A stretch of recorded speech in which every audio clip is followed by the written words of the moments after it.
It is good to be back, ladies and gentlemen.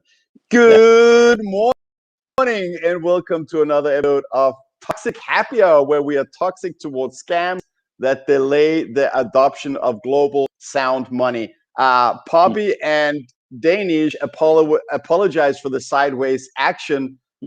Since we've had this issue with price, everyone's been bored, definitely including me, and I realized we haven't had a scarf pump for more than a week. So yeah, let's get back pumping the price with the scarves.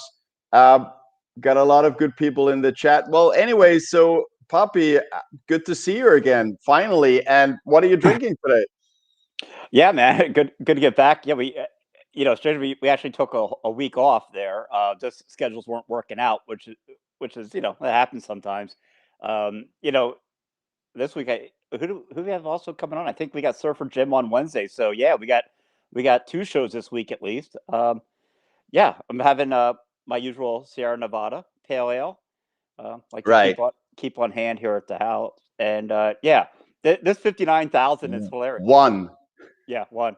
The 59,000 is taking me back to when we were at 9,400 for I don't know, was it like 3 years? What it felt like, when we were trying to get over that 10,000 hurdle. Look, man, it needs to consolidate, right?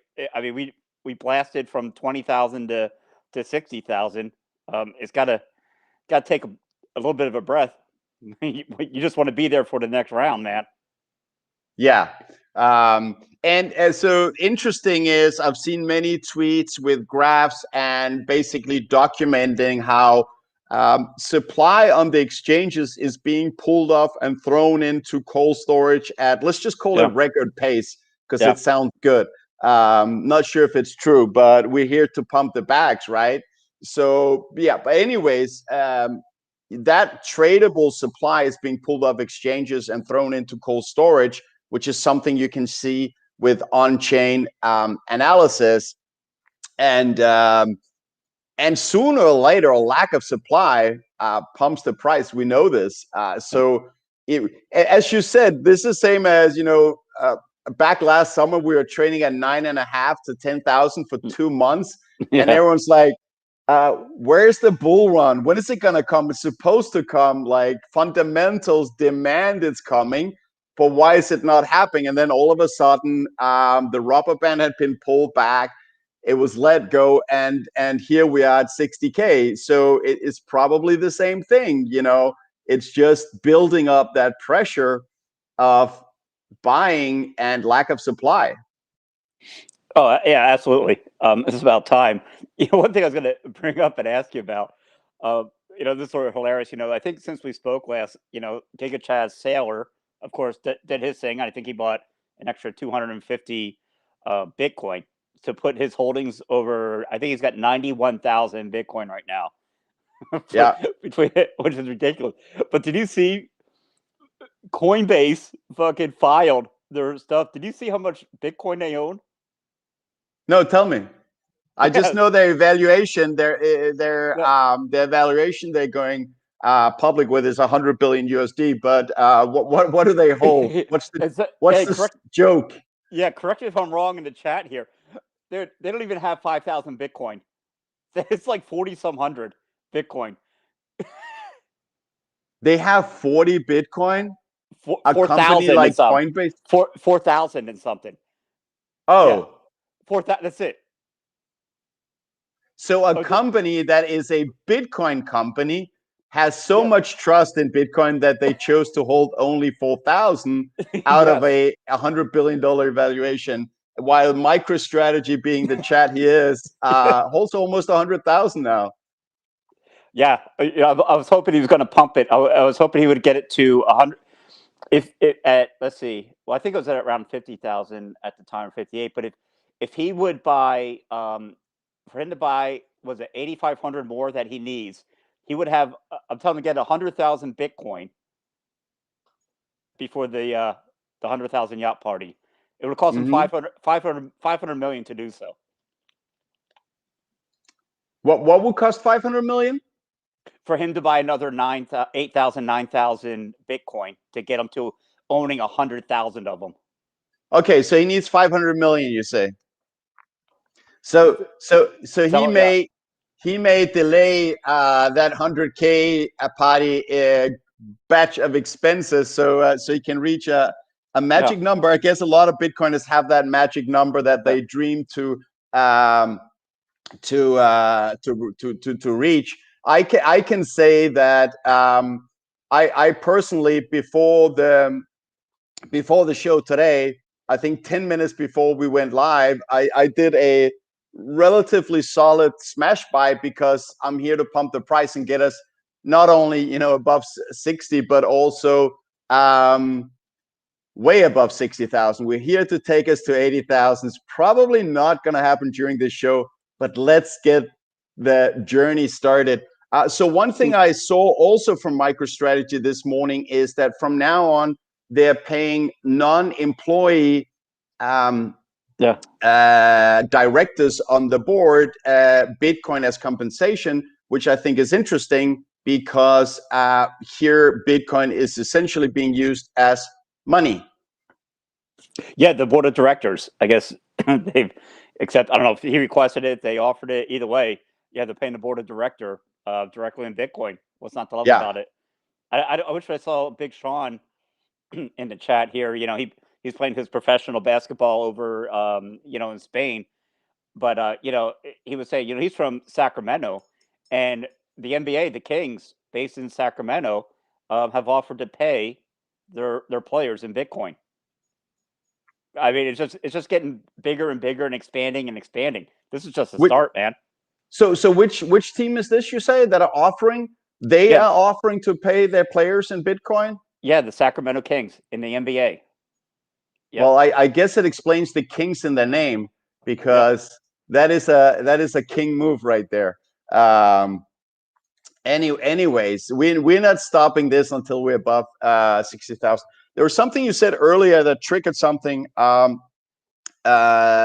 my train of thought that I wanted to bring bring on, but obviously I should never even bring that up without remembering what it was, because obviously I famously don't. But regarding your beer, I'm just thinking, it would be interesting if you mixed it up a little bit once in a while, right? Or what's it with you and Indian Pale? It's always like the last 3 months, it's been Indian Pale every single time. Look, it's just a regular one. I get at the supermarket there, throw it in the cart, just stand of one. I think for great price, great beer. I save money for stacking sats, and I find the beer I like.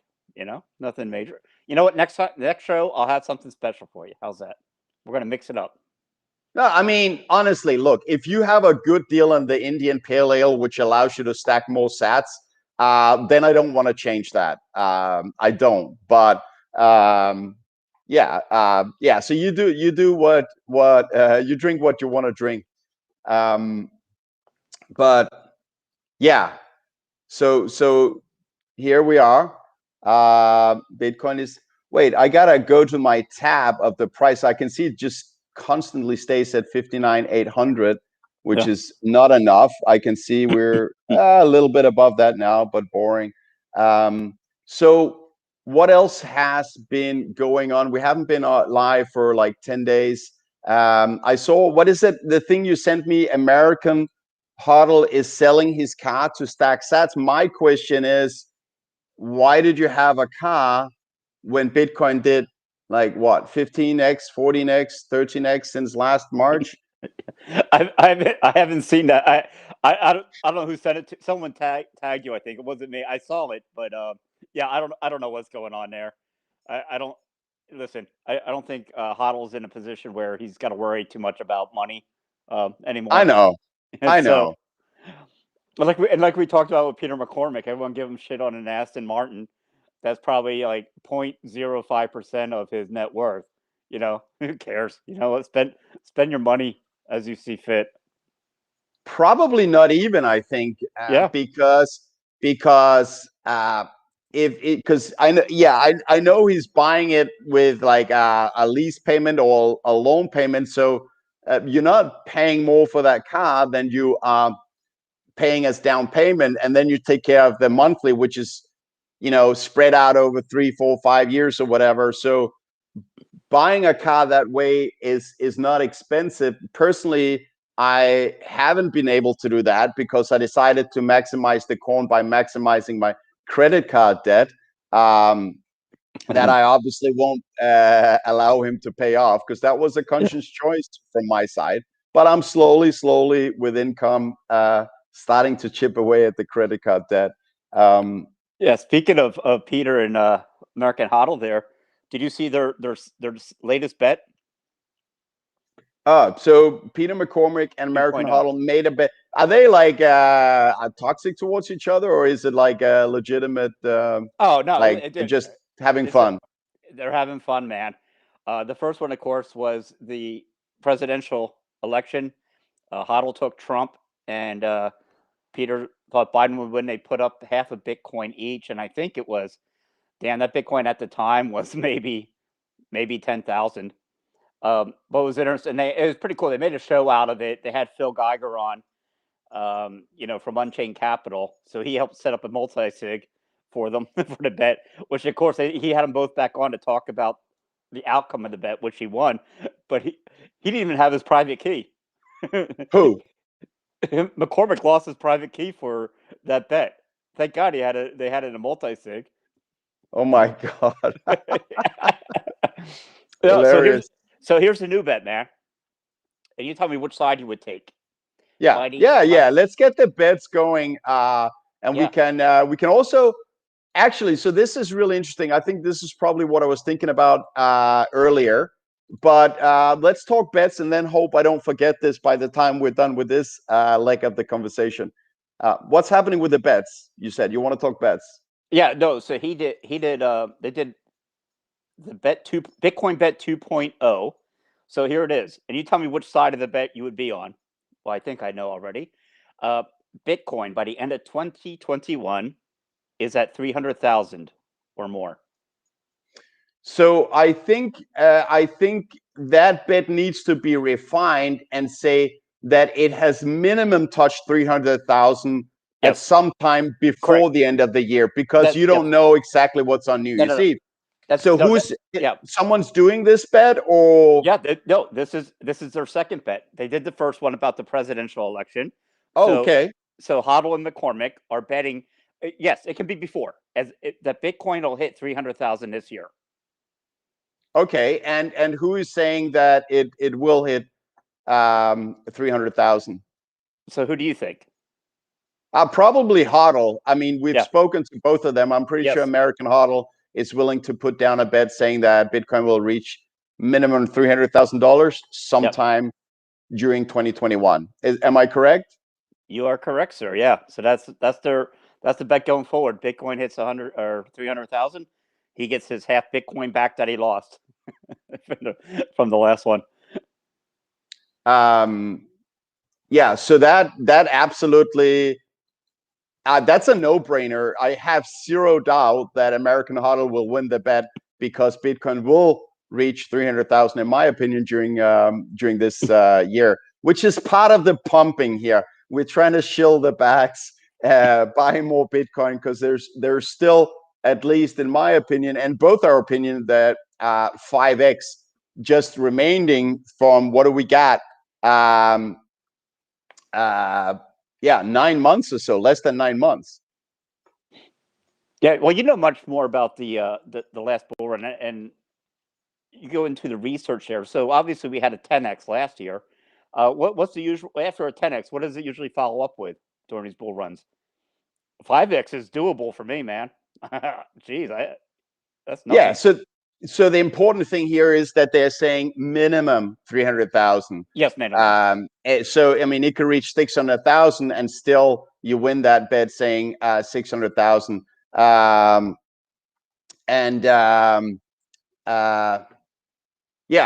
that's quite a no-brainer. So the thing I wanted to talk about earlier that I forgot, but I'm back on track. You mentioned in the beginning the shows we have lined up, and so we got Surfer Gym on Wednesday, same time. So 2 days from now, Surfer Gym is coming on. Toxic Happy Hour at 11 a.m. PST, Pacific Standard Time, 2 p.m. Eastern Time. And then the week after, we just need to finalize the date, but the week after, we'll highly likely be able to schedule with William Clement III, who does on-chain analysis, just like Willy Woo, looking at the movement of coins on basically the base layer of the protocol within the Bitcoin blockchain, and that is really interesting. And you can apparently see a lot of things. I don't have any experience myself, but I'm really liking to watch the graphs and all the conclusions coming out of that. And that's where they're also watching how coins are moving from exchanges to cold storage. So on-chain analysis is really useful to say something about future prices, because it's one of the things that is basically with a very, very high degree of certainty saying that Bitcoin is not, the bull run is not finished. And you and I agree, of course it's not finished, but this is totally supported by on-chain. Yeah, I have a question about that. Maybe yeah. So when you see all of these coins just being pulled off the exchange so quickly and so much, look, man, it's not like not your keys, not your coins finally took hold in the retail sector. Yeah, who's pulling these coins off? Are there literally just countries that are or companies, I should say, buying they just market buy through Coinbase and pull it off? Who's pulling all these coins off? Well, good question, but I'm presuming that especially institutions, companies, and convinced long-term hodlers are buying on the exchanges and pulling it off and putting it in cold storage, just like you and I are doing, and most of our viewers. We may not be buying a lot, but that's what we're doing, right? We're still stacking because we believe it's ridiculously cheap at this price point, and then we are taking custody of it, right? Yeah, it seems like such a higher percentage than previous years. Obviously, I mean, when you look at those charts, it is remarkable. I think it's fantastic, man. The more you can, especially when you hear someone like Coinbase has literally like 4,500 Bitcoin, the big exchange, and that's all they have. Dear God, you better get your coins off there as quickly as possible. Yeah. Well, I mean, so yeah, that's a discussion. I know that the ethos is you have to take self custody, but I think for some people, there needs to be a certain, some percentage you keep it in custody, because more people have lost Bitcoin to messing up their self custody than to hacks on exchanges. So having a little bit spread out different places in self custody and custodial, I would definitely say, by far the most, keep it in self custody, obviously. But there's some people that it's very difficult to cold storage is not super duper easy. It's definitely recommended. You got to educate yourself. But there's, you look at certain family members and you realize that, it's not bad to maybe not rely 100% on them not messing up. So I fully agree, man. Like you come in with a non-technical background, and that's going to, that's our next level of user coming in. Yeah. You think you're going to teach them how to self-custody? No, that's the next growth industry, in my mind. And look, you got places like Casa HODL or whatever that are trying this, but some way to have a multi-sig where you can't fuck it up. People just want the ease of their current banking system. If something goes wrong, they get their money back. That's just what they want. So I don't know who's gonna. Oh, but you don't though. Look, if an exchange is hacked, it's not insured. You don't get, Right. you don't get it back. Or if the government decides to take half because they run out of money and because nobody wants the dirty fiat anymore, like they did with gold in 1933, you don't get it back. But honestly, I believe that we have reached a point where we are too far now for Bitcoin to lose or to become banned in the United States. I mean, you have companies. How are you going to tell? How the legislators going to tell MicroStrategy that the billions of dollars they chose to store in Bitcoin while it was legal, that they just outlawed it? How can you do that? And they're not alone. Then there's Tesla. How can you tell these companies that, oh, what you did while it was legal is no longer allowed? And just more and more, even, public officials hold Bitcoin. I think we are way beyond that point, beyond the point where governments can ban Bitcoin. Well, look, I totally agree. And it's maybe not for the reasons you think. Yeah, there's going to be governments that'll say this. We're going to ban this. We're going to ban that. Guess what? For every country that does it, there's going to be 2 or 3 that says, "We'll take your money. Yeah, bring your money here." That's where they're torn, is because they can't control what other countries will now accept it. Yeah. People, and look, if you got millions of dollars, I'll move to another country before I live in one that bans Bitcoin. Fuck it, I'll move. Whatever. Yeah. What else is going on in the world of Bitcoin? What has been interesting? It's been 10 days. So what I wonder is, it's been a while now since we had the Tesla announcement of them allocating their, significant value on the treasury, or on their balance sheet to Bitcoin. That's more than 2 months ago. When are we going to see the next MicroStrategy purchase of significance? Because yes, they just put 15 million into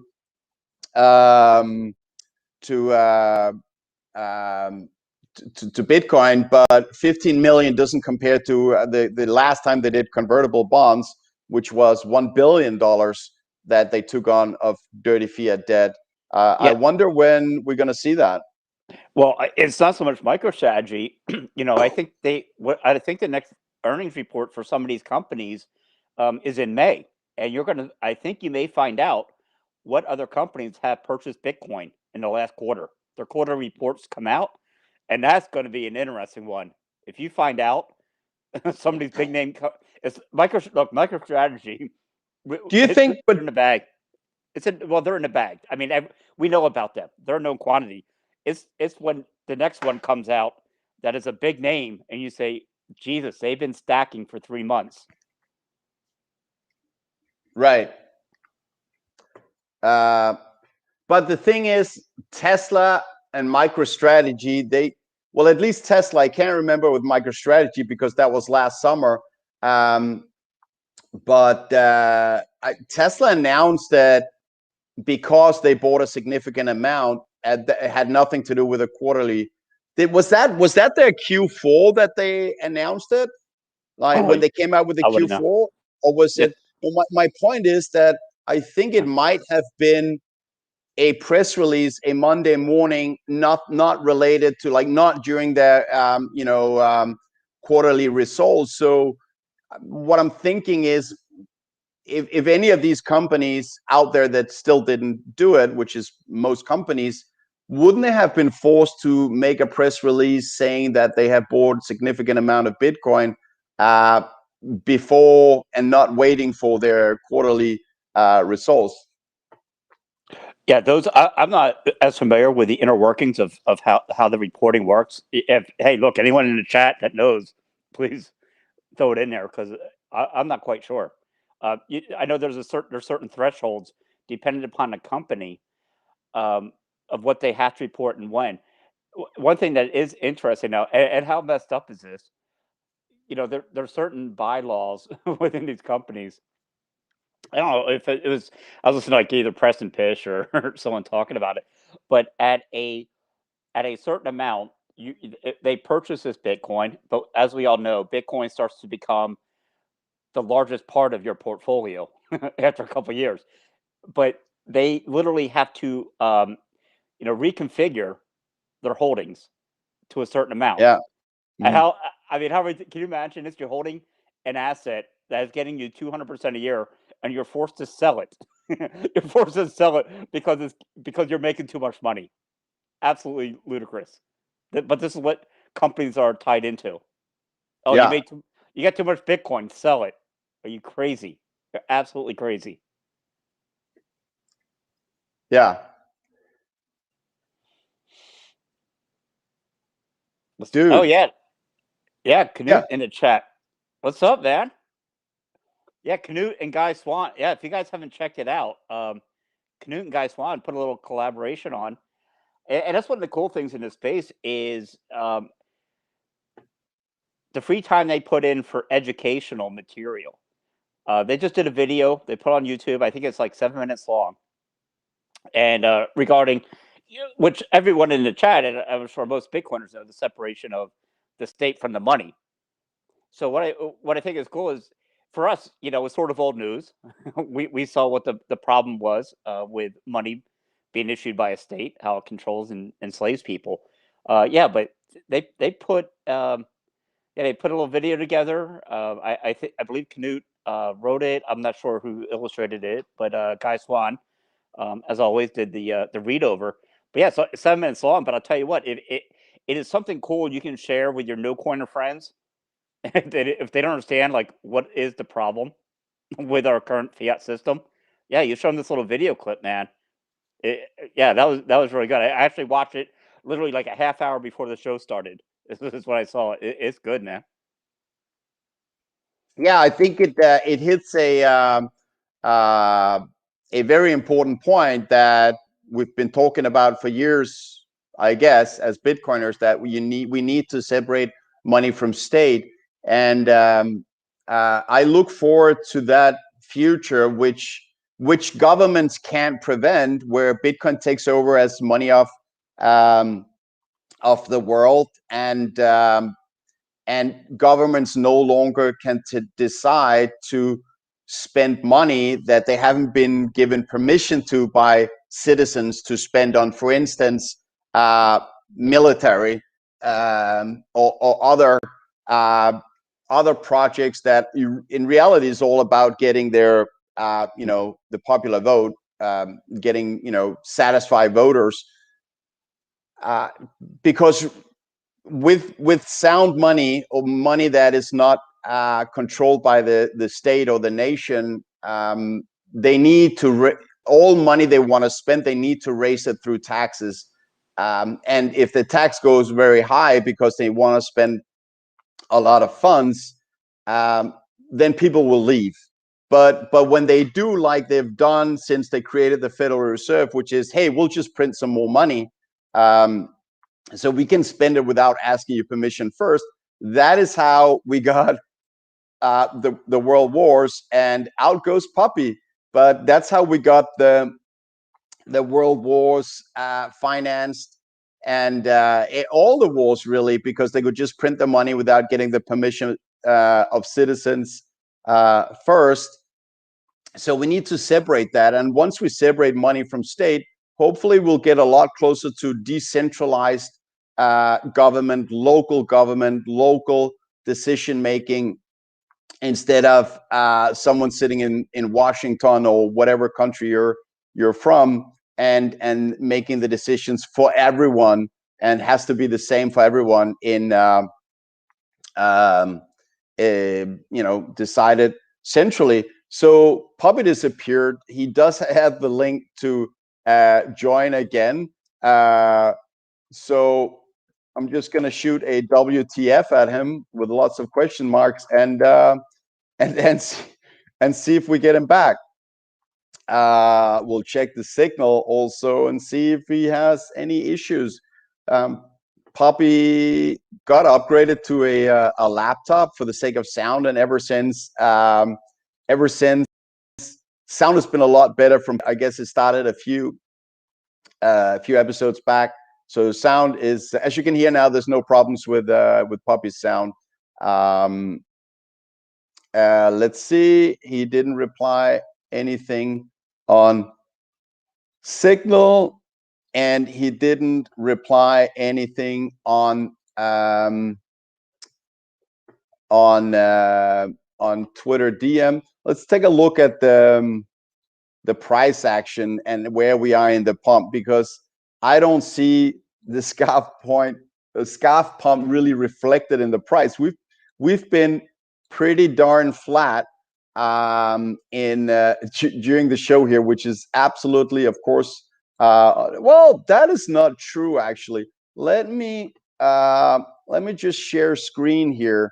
Let me share screen. Let me first let me just enhance the graph, and let me share screen. God knows where Pubby went.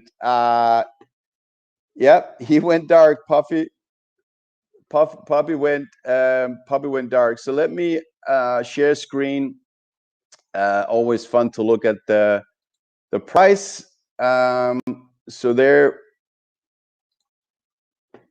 Let me just share the screen here.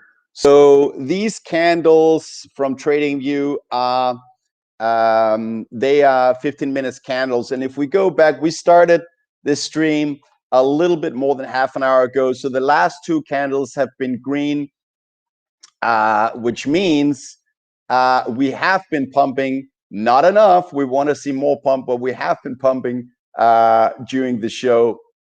But clearly dissatisfying. Not enough. But hey, if we can keep it going, we'll get there. We'll get there eventually.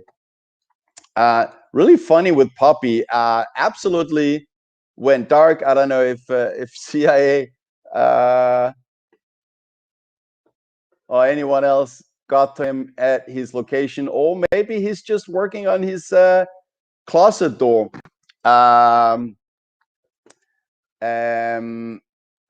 Knud, tell people in the chat where they can find the video. I don't know how to play it here. So just tell people where they can find the video, man. That's it. That's the best we can do. Yep, the Fed's got him. Or CIA. All right, this is what can I say? Pubby has let me down here.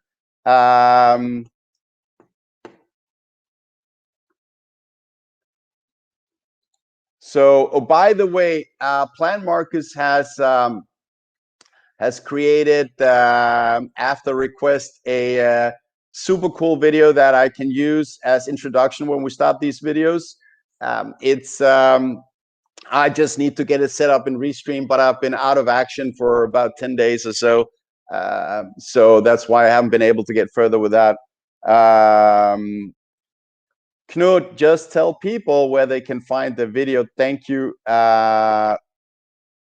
very much. That would be useful. Tell them which channel they can find it, or tell people they can go to your so people can find the video, I'm sure, from Knut's Twitter account, and Knut is easy to find on Twitter, Knut Svanholm. Yeah, that's right, Knut. That's correct, but that's how we roll. All right, you know what, guys? I want to give Pubby a call and see what happened. Why don't I just do that? Pubby a call now and see if maybe someone in his household. He may not be able to hear me now, but let me give Pubby a call.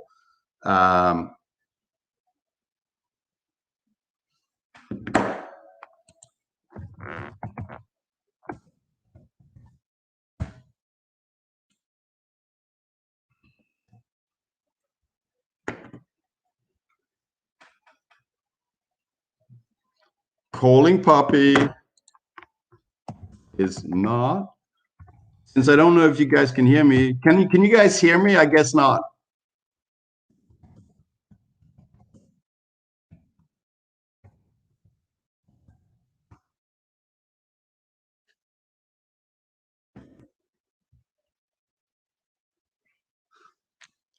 Jesus Christ.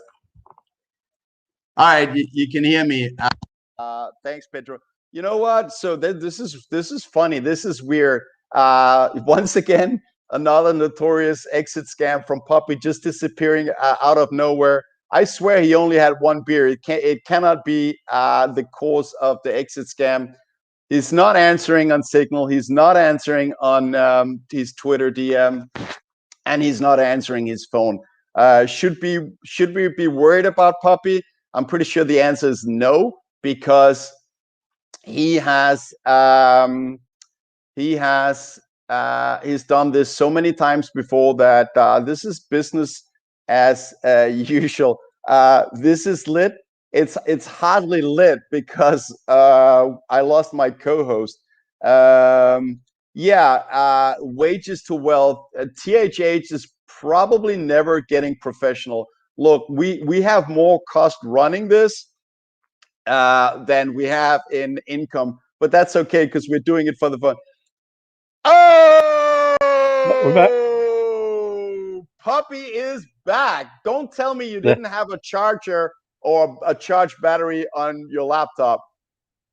No, I'm not sure. I'm doing this. It was through a Safari browser, and yeah, the thing just went like tits up, dude. I don't know what, and it was saying, "Oh, you may want to switch over to Chrome." Well, I'm looking through there, and Chrome wasn't working on that. So yeah, I got a backup plan, man. Don't worry. Hey, how many? What's the over under? How many exit scam texts were in the chat? Like I was going away. There must be a few. There's been a few. We've been talking about your exit scam. We spoke about whether we should be worried about you because you didn't answer your Twitter DM, you didn't answer your Signal, you didn't answer my phone call. But I told set people, up, man. Yeah, I told people not to worry because this is business as usual. What does it happen at every third Toxic Happy or something? I don't know. But yeah, as Greg Sash. F that guy, by the way. Yeah. As he said, it's a new record that you did this in just 30 minutes. Ryan, you're absolutely right. The Danish parties are off the hook. I recommend it, and honestly, because of this stupid COVID thing, I haven't been able to travel to back home for 2.5 years. I had a flight scheduled the 12th of March last year. SAS canceled on me, and I still didn't get my money returned. Bastards. Puppy's out getting new sponsors. The only sponsors I really want. Well, Greg, since you're talking to Strike, this is a perfect platform for Strike. We could throw up a Strike logo. This is what, Bitcoin's pirate radio, whatever. So Puppy, is this true? You're blaming Pedro? Oh, not at all, man. Hey, Pedro was kind enough to, he does a few refurbishments on some laptops. Kind enough to donate one to the show. Like I gotta get back in there and figure out where the Chrome is. I just wanted to make sure I got back on here as quickly as possible. Maybe make a beer run. I don't know. I don't have the time. Greg has left the chat. but does anyone care though? No, of course not. All right. For the people that don't know, we absolutely love Greg Sash. He knows it. We're just messing around. All right. So yeah, we have a response. We have a response for from Jack Mullis, suck puppet account, Greg Sosh. He doesn't appreciate. Dude. So Jack, hey, listen, we got Jack on. He jumped into one of our threads, and you know we're gonna have a battle here of who's got the best closet story. Because yeah, he wants to tour the closet, you know. So yeah, we'll have to have him on and talk. Well, just talk sports in general. I'm really interested in that, man. How all these people, these sports figures, are now really getting into this. Yeah. Even absolutely. You know. Did you see that when Jim Cramer was asked on CNBC Squawk Box about the MicroStrategy paying their non-employee directors in Bitcoin and Bitcoin only? He was asked about, you know, was he willing to get his salary in Bitcoin? And the interviewer, and many of them still don't get it, was asking, well, if he had to choose one or the other, would he be willing to stick by his guns and accept Bitcoin only going forward as payment?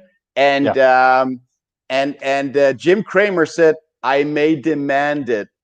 He may demand to be paid only in Bitcoin. And Jim Cramer is, you know, he has quite a pull on national TV, I guess. So yeah, look, the dominoes are falling. We're going to a Bitcoin only world, and it's going to be a much better world for it. It's going to be a world where, and I'm looking at the book I have over here, it's going to be a world of prices that are allowed to fall because the money supply is caught. We don't have any more of this nonsense money printing that is diluting the value of people's savings. It's going to be a beautiful world. Jeff Booth knows it, and Bitcoiners know it, and we're going to get there. Yeah, you know, I don't know if you got a chance to hear it yet. Pomp. Well, look, man, after Pomp sort of went off the deep end here recently with the Pleebs, but he had Jim Cramer on the show, and basically Cramer, I think, had wanted to go back on the show because he got him into Bitcoin earlier this year, man. And he came back to say, you were fucking right. You were right.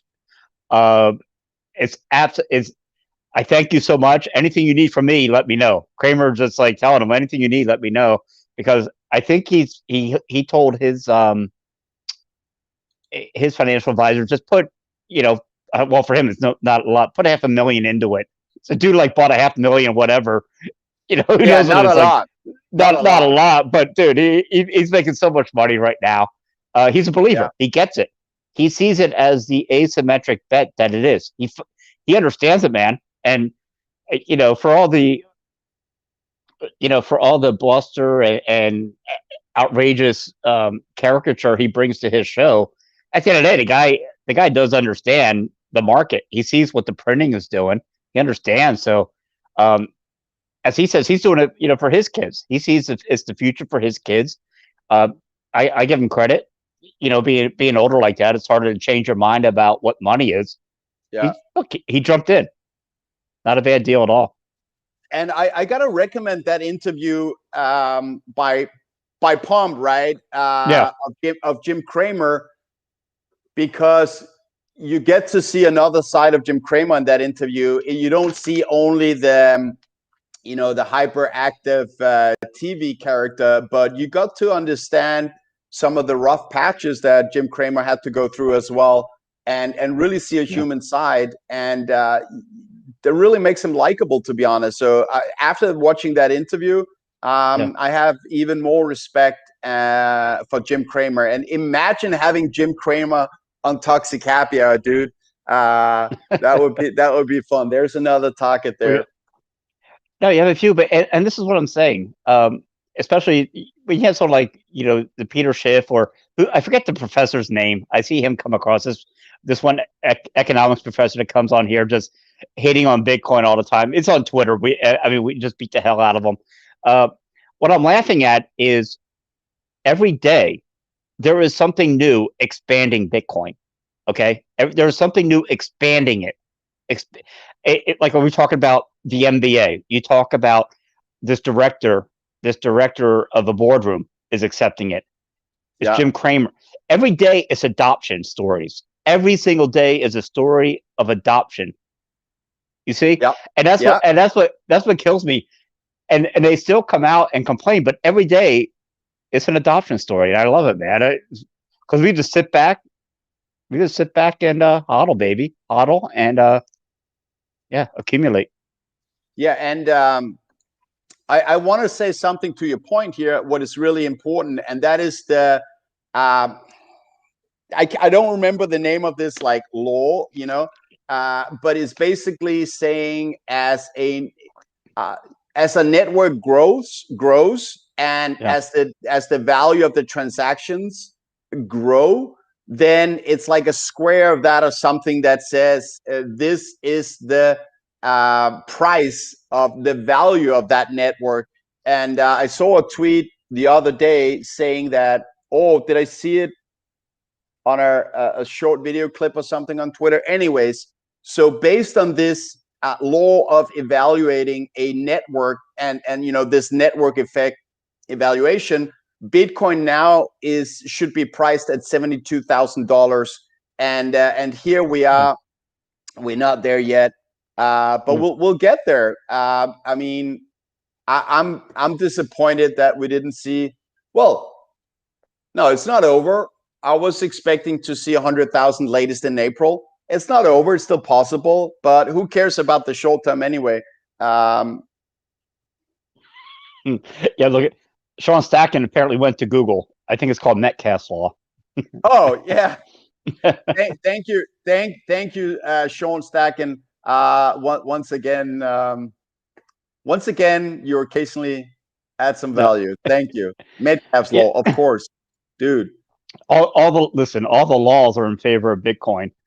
Moore's law, all the laws they talk about, the network effects, everything is in favor of Bitcoin. Every day it's like I say, it's something new. You wake up. When's the last time you woke up to bad Bitcoin news? Like people like getting never. Everything it never even happened. And look, I don't even care about the NFTs or the crypto gang or whatever. Every day it's someone new, some institution, some person, some group that is dedicating part of their portfolio to it. Yeah. No one's getting out of it. I'll put it to you that way.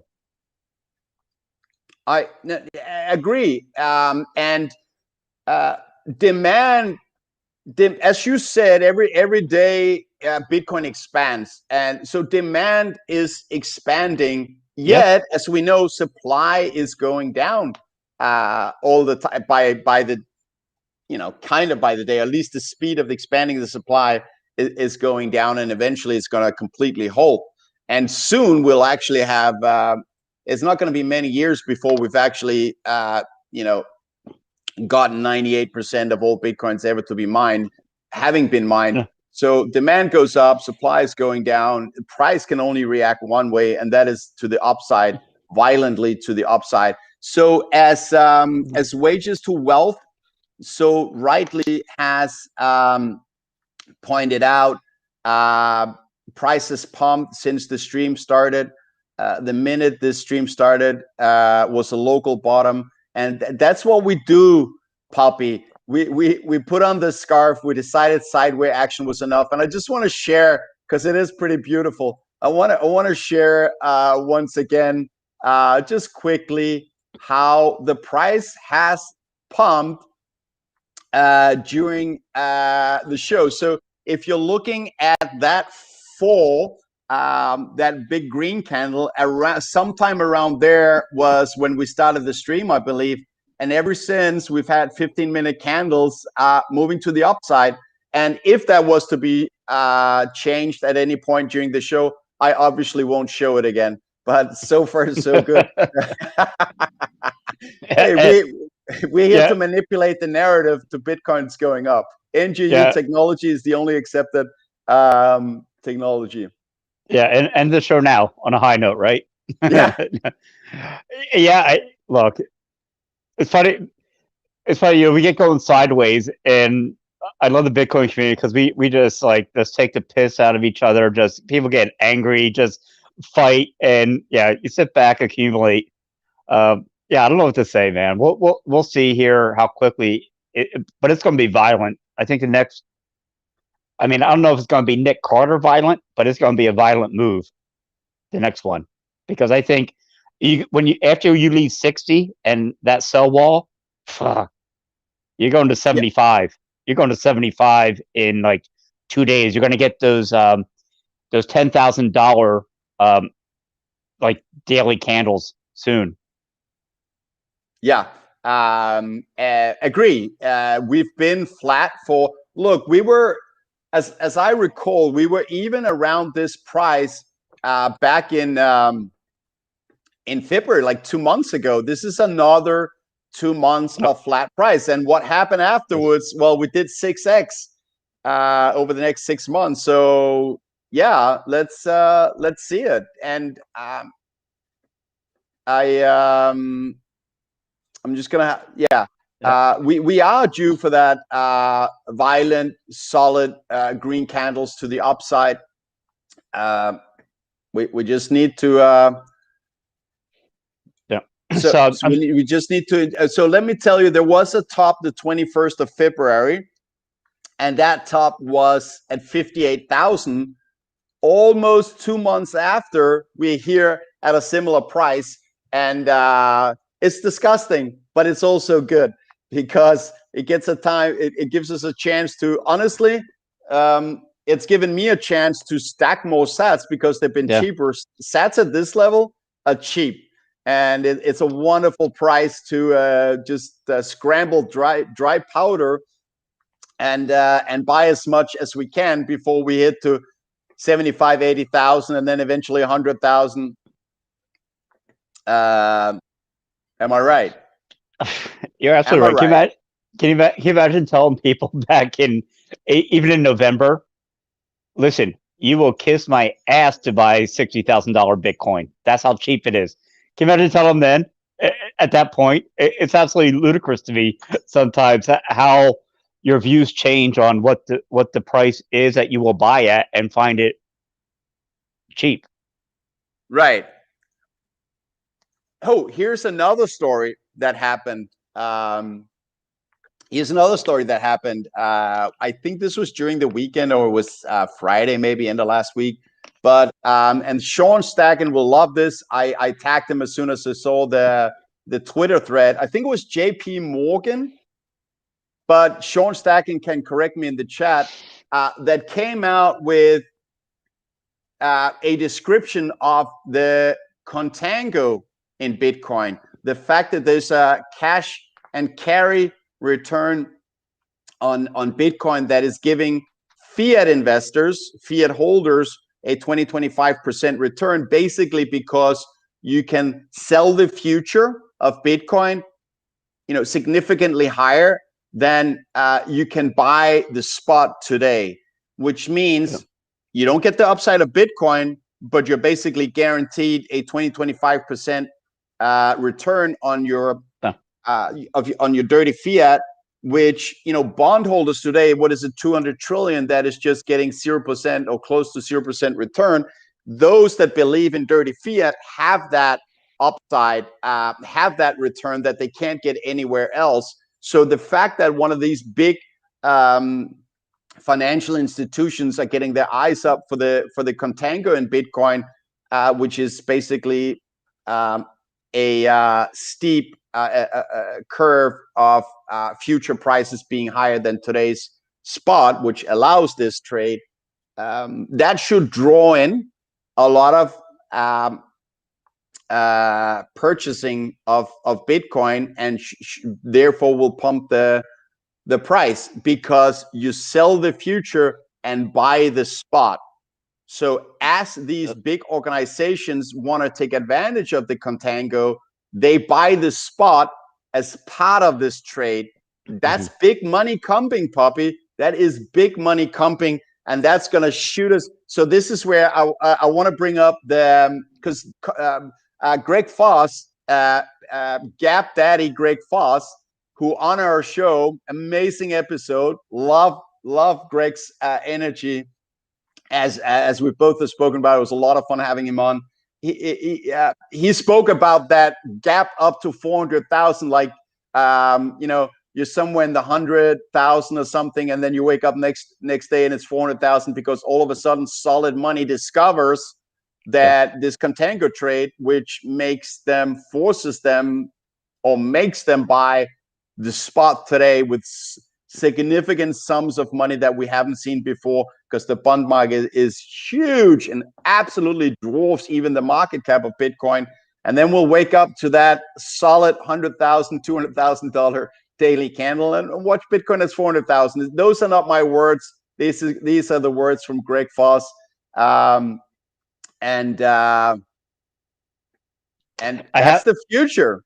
I have no doubt there's going to be a day, and it depends on what part of the world you're in. Usually, you know what's funny? Usually the price is pumping while you're sleeping, dude. East Coast time, people are buying. And I know you always wake up. It's like, what the fuck happened? Because I'm always texting you, hey, dude, wake up, check this out. I have no doubt in my mind, man. It's gonna be a day where the price like almost doubles overnight. There's gonna be that time. And you gotta remember this. So yeah, what are we pumping out now? We're 1 year in.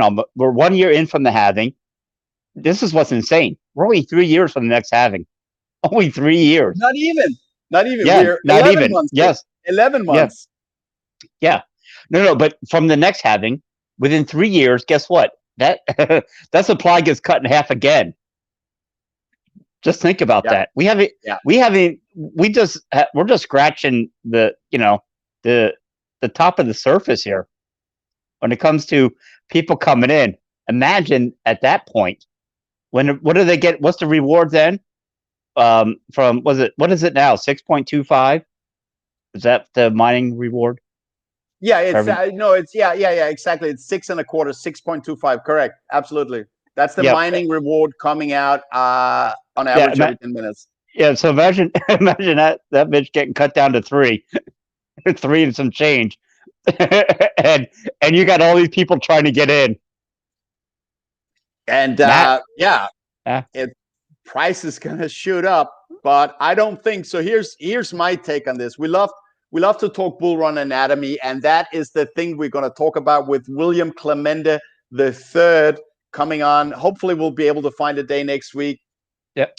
Surfer Gym on Wednesday, for those who weren't here in the beginning of the show. And so by the way, but we'll discuss this, Puppy.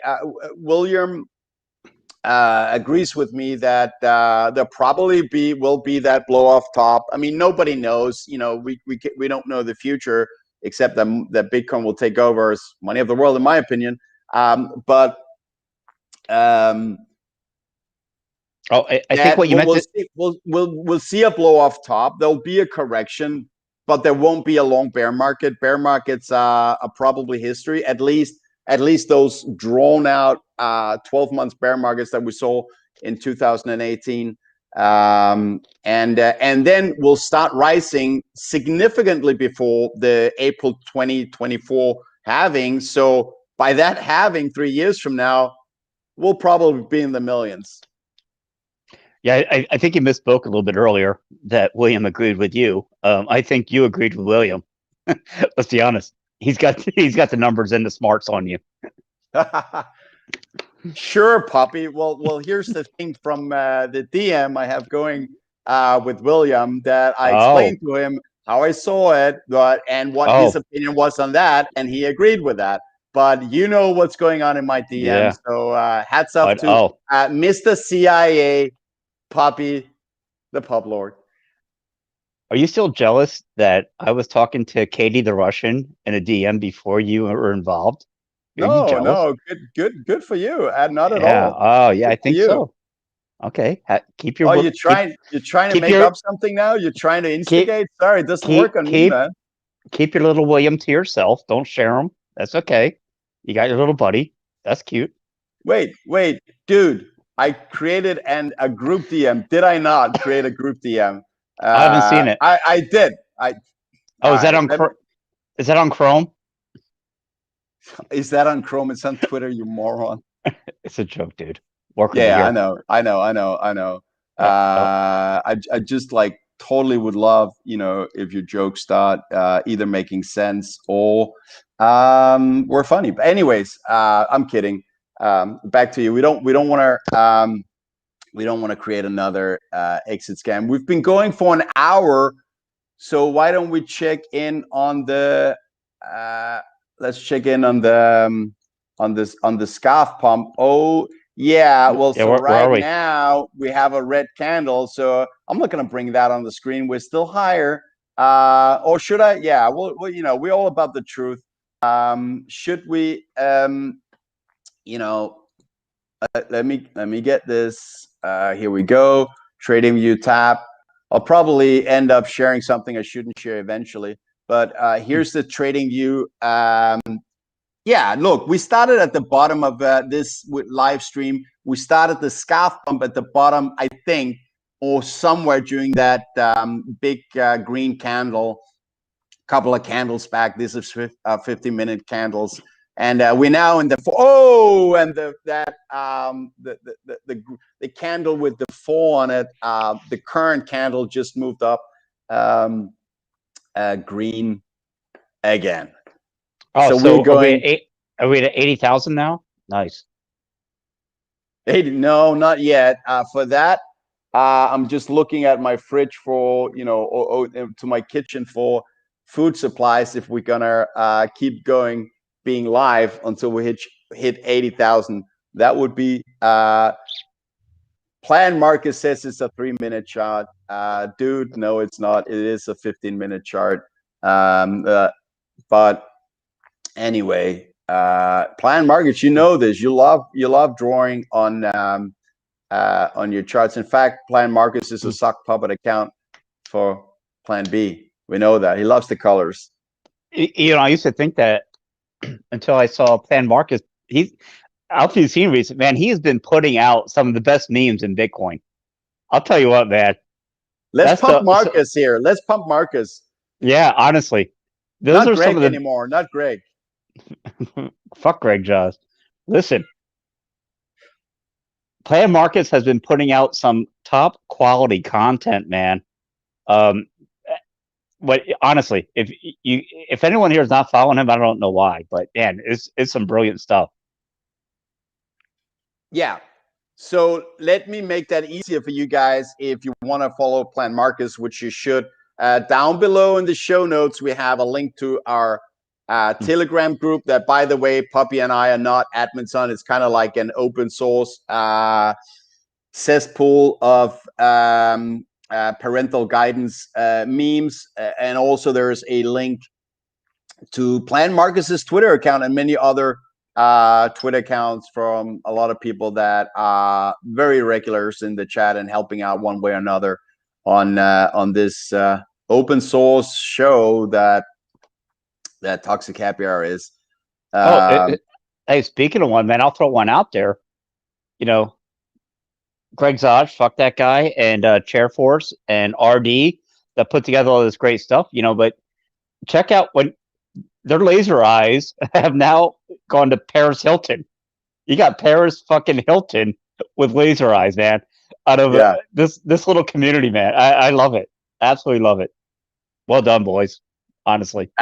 Absolutely. I mean, imagine that, watching from very close up how a global pop phenomena like laser eyes on even the profiles of Elon Musk and I think US senators as well, right?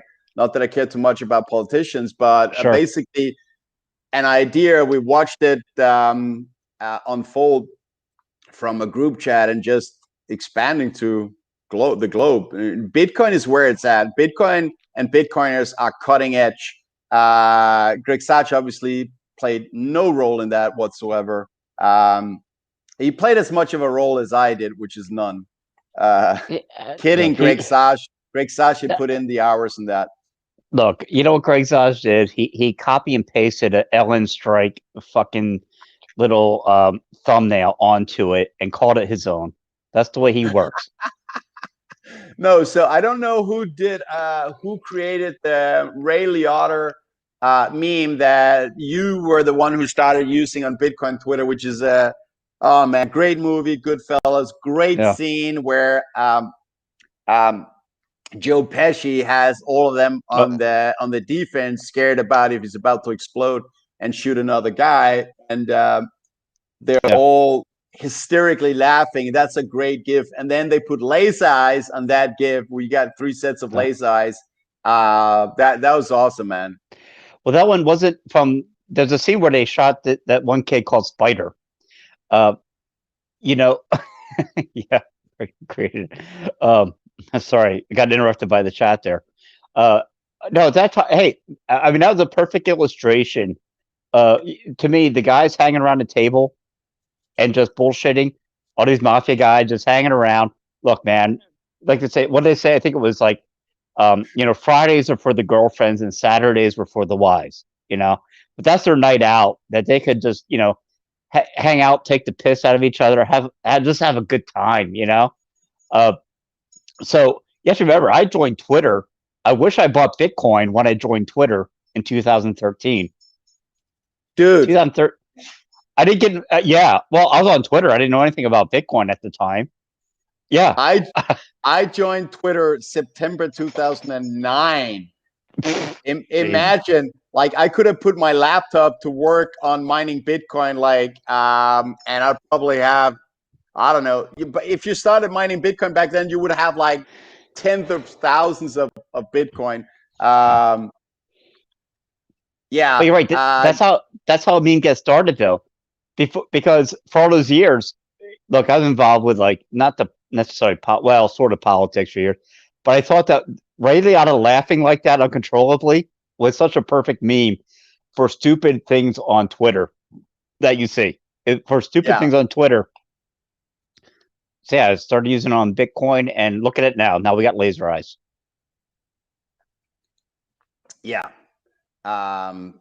Now we have laser eyes, and it looks great. And people are scrambling for an idea for what we're going to put on our profile pics between 100,000 and 1 million. I think it would be great to do something in honor of Gap Daddy Foss calling for that overnight candle jabbing up to 400,000. But I'm not being creative right now on that. Listen, you know what the next meme is?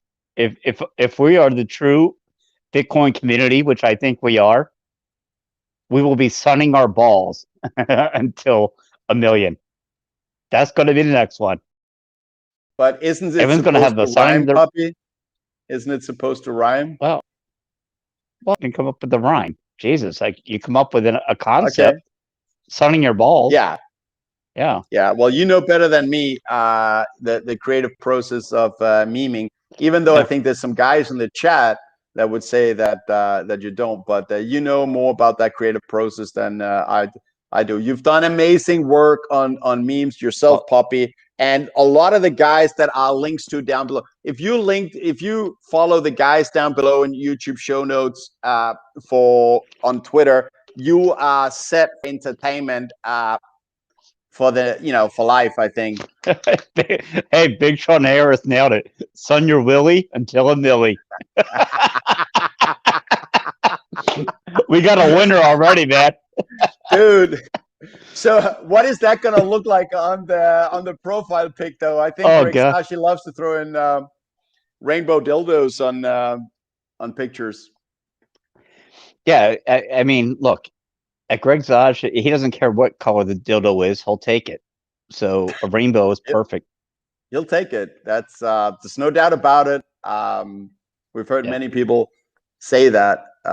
So anyway, Miami is getting closer, Puppy. We are finally going to meet for the first time in since forever in Miami. That's coming up. The Bitcoin conference in June 4 and 5 in Miami, which is going to be awesome.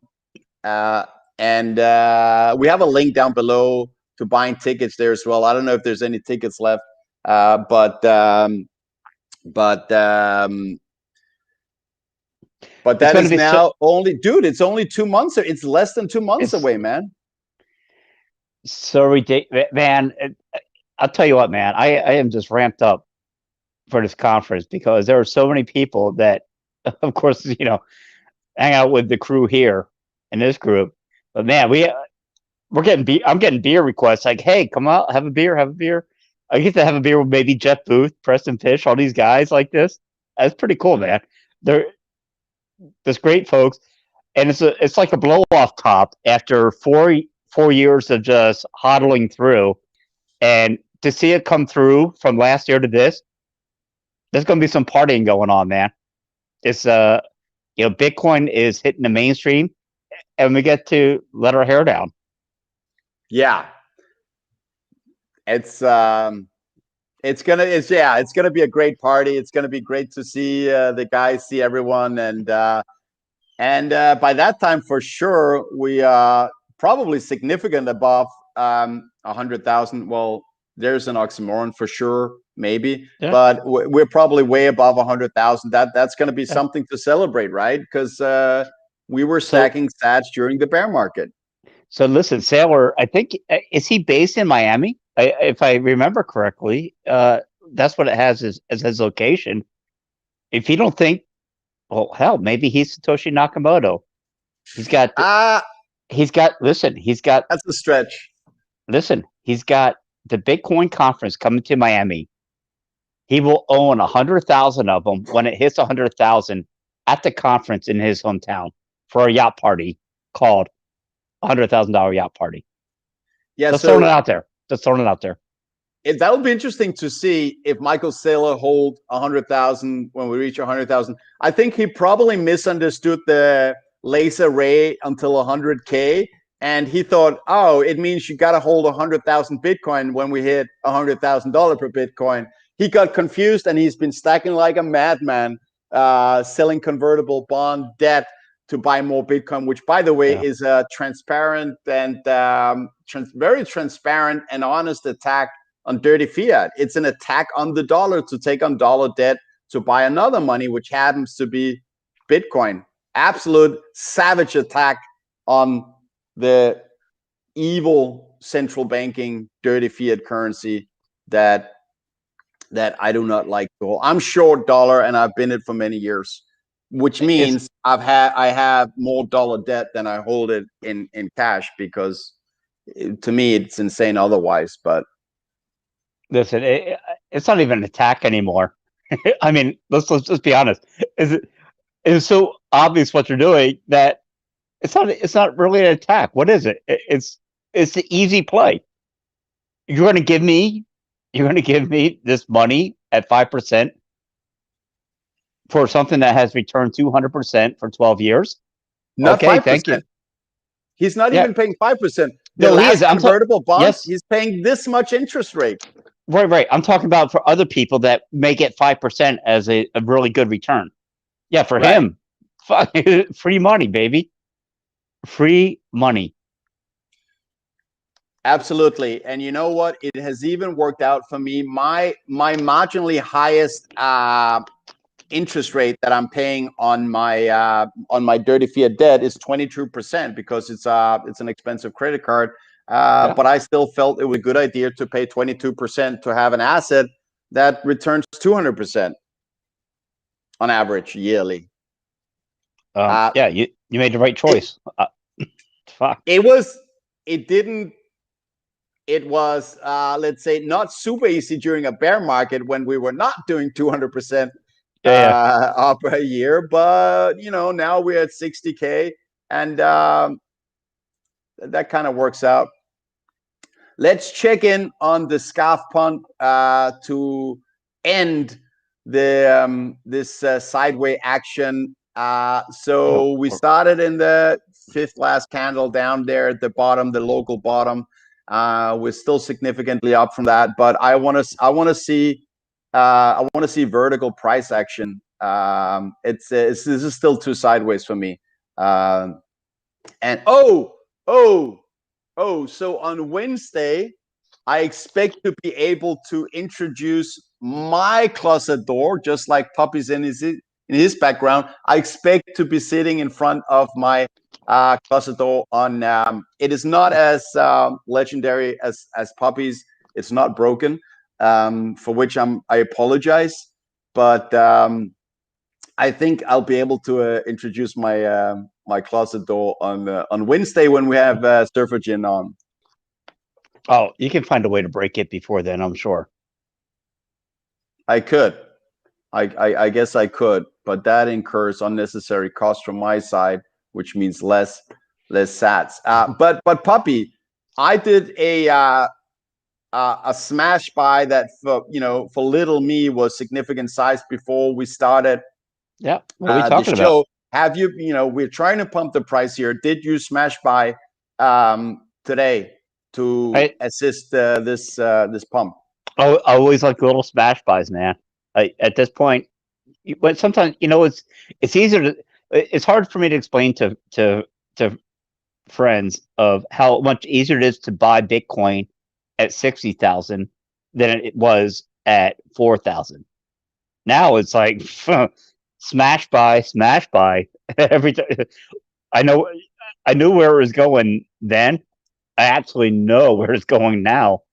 So yeah, yes. Does it pain me? Does it pain me that 0.01 doesn't buy you as much as it used to? Yeah, but whatever. I know I got another 5x this year. What do you mean that 0.01 doesn't buy you as much as it used to? You mean that 0.01 is more expensive now? Yes. So a million sats now costs more than it used to. Yeah. It kills me that at the time, man. I was down. When I was down at the bottom, you used to get 0.1 Bitcoin for $340. 0.1 for 340. Now, son of a bitch. Yeah, that's a little bit more. Yeah, now you don't. So you used to get 0.1. Now you're getting 0.005 for the same $300. Yeah, exactly. So, but it's funny with the herd mentality because people are herd thinkers, and when the price is cheap and you can get the same thing a lot cheaper, people don't like to buy it. They like to buy it when it's 15x, and the herd has shown or proved that it is more attractive because they bought up the price. People like to buy it 15x more expensive because then the herd has approved of it. Shout out to Justin Cabral. Sorry if I messed up your name in the chat. He pulled a Danish this week. He maxed out a credit line for the first time to buy some corn. Not financial advice, but I think it's phenomenal what you've done. I think it's going to work out for you when Bitcoin hits 300,000 later this year, then goes further up. Maybe a correction on the way, and then later we'll go to the millions. Probably going to pay for any interest rate you have to pay for that. Totally makes sense. I love it. It's what I did. You did it, and it's worked for me. It'll probably work for you. Wonders. I'm waiting for $1 million Bitcoin, or if it drops, you get some lawsuits coming in. That son of a bitch told me to max out my credit cards. No, so by the way, so down at the very bottom of the show notes, it says none of this is financial advice. It is just thank you. It's sleazy entertainment / helpless education. You should always you are responsible for your own decisions. Funny enough, in this world, that you are actually responsible for your own life decisions. But Justin knows that. Justin is smart. I'm going to jump in here, Justin, because I followed him a bit on here on Twitter as well. But he's saying his interest is only 3.95%. Where do you get those numbers? Share that with the crowd. I'm guessing that he took out a mortgage in his home. I think that's the only way you can get that down that cheap, because you need to be a bank and have access to the central bank cartel-driven price of money, which is zero. And for the rest of us, the people who are being ripped off by this evil cartel, we have to pay a way more. Like I'm paying 22, as I mentioned. This reminds me, man. I know you make fun, but I'll tell you what. about owning a home. What's been great? Well, listen, bought my home well before Bitcoin. Let's talk about 10 years before Bitcoin. What's great is you can tap into your home equity at a rate that had gone from 9% down to, what is it now, man? 2 point something. Think it like, I'm just waiting for it to go down again. You tap that equity and buy Bitcoin, free money for 30 years, to pay that for 30 years. Yeah. Free money, baby. Free money. Not financial advice, but do it. So yeah, when we get the lawsuits, you'll get them because you make the more clear statement. Thank you, Puppy. I appreciate that. No, nothing is nothing is financial advice. We just think it's a great idea because we strongly believe here on Toxic Happy Hour that Bitcoin is far from. Let's talk about the full potential. So I have said several times that my target for Bitcoin is $20 million. But honestly, that target came from, I believe, well, originally before the COVID quantitative easing on steroids. So, but anyways, let's be conservative and say $20 million per Bitcoin. That is still up 350x potential from here. So why are people chasing shitcoins when Bitcoin has such a huge potential? You didn't miss the boat. The potential is right here with Bitcoin and any of those. So I can argue easily why Bitcoin will hit $20 million. But when you say, oh, the reason for XRP to go up is because it's cheap. Well, cheap, what do you mean? So 1 unit is cheap, but can you give me any reason that it actually holds any value? And people can't. They just blinded by looking at a graph. Let me jump in on this one. People are fucking idiots. That's why. People are idiots. And when they see what they, so what, you know what they say when they research Bitcoin?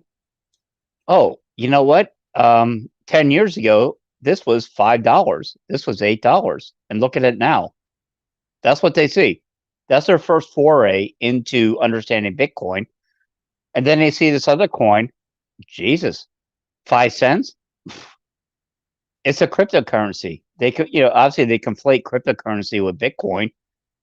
Dumbasses are confused. They have no understanding of money. Thank you. No understanding. And what do? Oh, this is the next one. This is the next Bitcoin.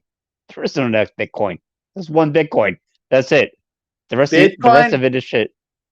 Bitcoin is the next Bitcoin. Everything else are, in our opinion, centralized scams that are created to enrich the founders that gave themselves a lot of the coins initially, which Satoshi Nakamoto, founder of Bitcoin, did not. And BTC Moon Guy has pointed out it's time to look at how we're doing with Toxic Happy Hour scarf pump. The very reason that we're sitting here in high humidity and high heat just to pump the price. Let's have a look. Oh, what are we Puppy, at? The green candle has left the screen. The Toxic Happy Hour pump is real. The green candle, I don't know if you saw it on the screen, has left the screen. I gotta now adjust the graph to be able to capture the full force of the Toxic Happy Hour pump. Let's have a look at it again. Let me just go and yeah, I'm looking at Coinbase now have right to now. Adjust. Of course you are. Yeah. There Coinbase. You go. Solid Toxic Happy Hour pump, and I'll quickly take it off because I can see it now moving the other direction. And there we go. Right. So once again, Toxic Happy Hour scarf pump is confirmed. Hey, you listen. You buy the start of the show, and you sell halfway through because it's all downhill at that point. No, look, so far we've been going an hour, almost 1.5 hours, and we've gone from 50 what, 59,800 was it? 50, I think. I don't know. We are more than $200. BTC Moon guy knows it. Yeah. So what do you think? So when do you think the real move is? What by real move is when do you get to the 100K for you? You know, I don't want to change what I said in February that I believe we'd hit 100K in April. Of course, right now it looks, let's just say, slightly steep. That would be what, an 80% monthly candle. But, you know, so maybe it's delayed and happens in May. I don't know, you know. Nobody knows the short term. Don't trade this short term. Why? Trading short term in a bull run means you decide to spend time outside a market that is near vertical. That is futile, in my opinion. Just be fully allocated during a bull run. And yeah, I don't know. I don't want to change the April. I want to hang on to that pump from what, 60,000 to 100,000 in 1 month. What about you, Pubby? What do you see? I'm waiting for these reports to come out, and I think people are underestimating how important they are. These companies that are going to come out and have to now announce their holdings, because I think there's been money that has been coming in that has been hiding in a way. I'm looking at we're by the time. Listen, when I see you in Miami, we're at 100,000. I'll put it that way. Oh, for sure. Means Yep, that's it. I mean, it's less than 2 months. Well, and of course, it's not financial advice, but what we got to remember, what we spoke about earlier, is that for 2 months we've been sidetracking, Yep. and now Toxic Happy Hour is back on air. So yeah, the rubber band has been pulled back. It's gonna snap up, and we'll see 100,000 before the Bitcoin conference starting June 4. I think that's the brilliance of what American HODL has done in his bet. That's the brilliance of it. Is he knows the rubber band effect. Yeah, will shoot it past 300. Look, it may pull back a bit under, but when you see that, we've seen retail FOMO. We haven't seen institutional FOMO at all. When do you see that shit? And they start piling in. Yeah, I mean, I'm not saying it's corporations alone, but very few corporations have been an important part of pushing the price from 12,000 to 60,000. Imagine when a decent amount of companies come in. Like we've seen MicroStrategy and Tesla embracing, and then we've seen a little bit of institutional financial institution buying and exposure. But once a significant amount of money companies come in and start allocating, I mean, just look at Apple having $200 billion melting away on their treasury Stupid balance. What's it called? Balance sheet. Yeah, that is absolutely stupid. Having your shareholders' value melting away. You know, once these guys with that amount of money start buying Bitcoin in order to do the right thing, the prudent thing of preserving shareholder wealth, that's a whole nother. They're too smart for that. I know they're buying. You know, and you know they're buying. They're buying through back channels, though. I don't know how they're doing it, but I guarantee they're getting a position personally, because I've heard enough from some of the guys in the space that talk to these CEOs of other companies. What's amazing is they say, listen, my company can't do it, but I'm doing it. So they get that personally.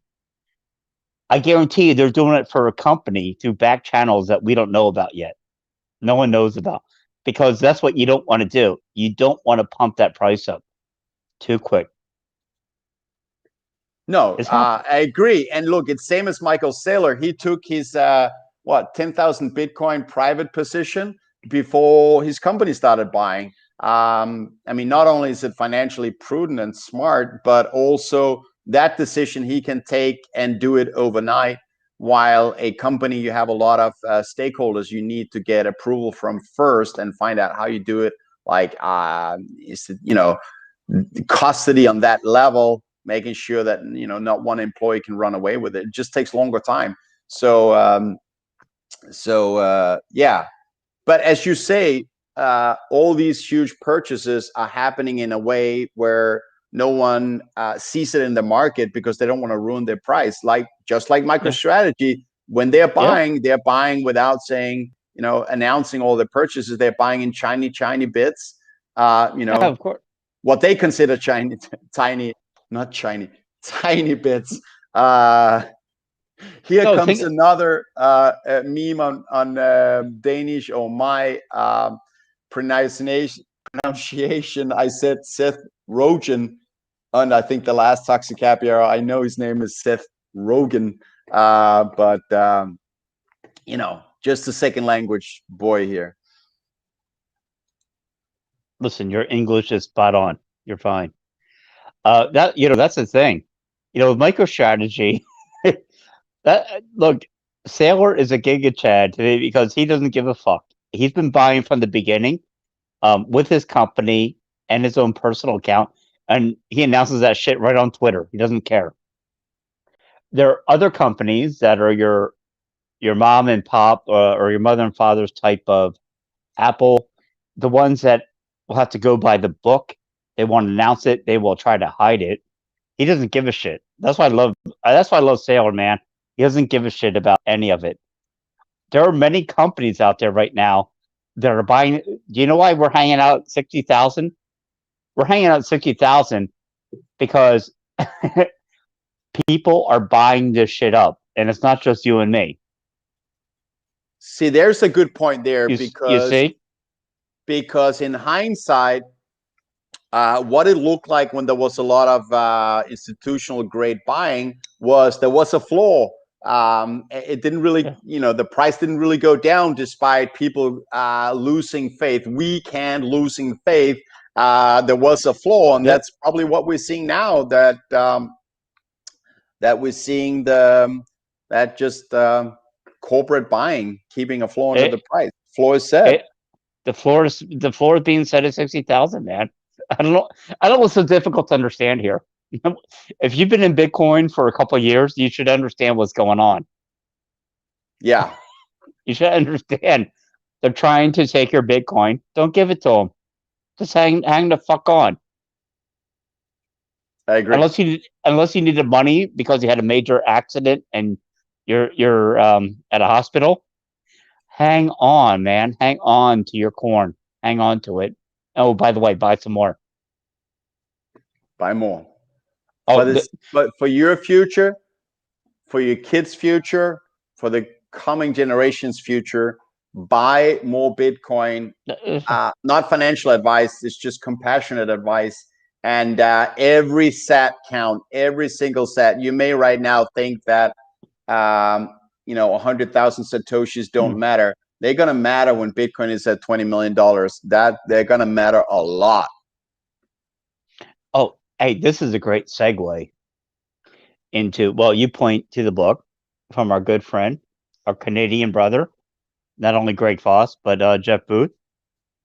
Okay, you insist. Wonderful reading. By the way, Jeff Booth said he'll come back on. So we just gotta schedule something with we'll get Jeff and Greg back on, but hey, we get to hang out and have a beer with them in Miami. How cool is that, dude? Yeah, that is fantastic.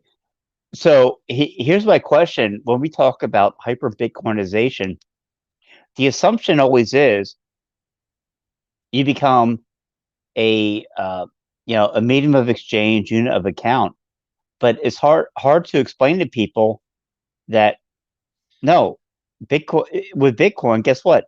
Everything just gets cheaper. The prices go down. Yeah. That's a mind fuck for so many people. Yeah. How do you express to them? Well, no, it's not like you have this money, but the prices come down every year. Hyper-Bitcoinization means it takes less and less Bitcoin to buy the services and goods that you need. Yeah.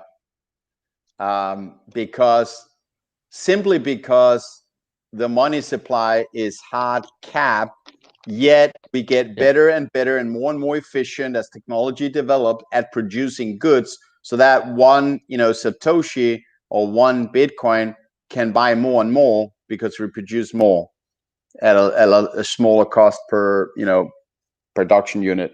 So yeah, it's going to be a wonderful time where even, people at the bottom of society will be able to achieve financial freedom, in my opinion. Start early, earning money early on, work hard, and retire early, because your savings, first time ever, will actually start going up in value instead of having it diluted by evil central bankers. Can't disagree. Right. And all right, so what do we got here, Pubby? I know you have a hot end, despite the fact that you disappeared for 10 minutes in the middle of the show. I can still get a few minutes, man. Oh yeah, right. We're good. Yeah. Awesome. Good stuff. So